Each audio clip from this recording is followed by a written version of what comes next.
Милион 444 924 души. Точно толкова са заблудените души, които смятат, че Румен Радев ще им донесе така желаната промяна. Откровен проруски комунист, присъствал на преименуването на Българската комунистическа партия в Българска социалистическа партия като делегат през 1990 година. И един от най-близките му хора, Гълъб Донев, който освен няколкократен служебен премиер, се познава с Радев от времената им в военното поделение, където господин Гълъб е бил ЗКПЧ.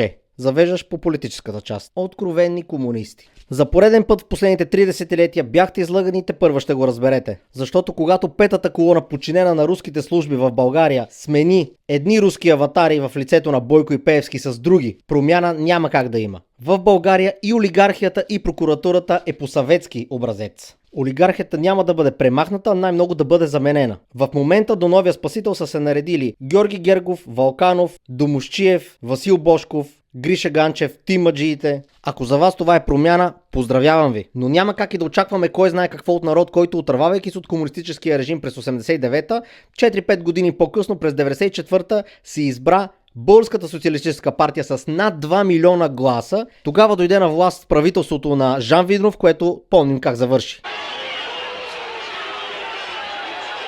Дойдат ли комунисти на власт в България, винаги се стига до национална катастрофа. Съмнявам се да мине твърде много време преди камъните да полетят. Ай, стига ви толкова.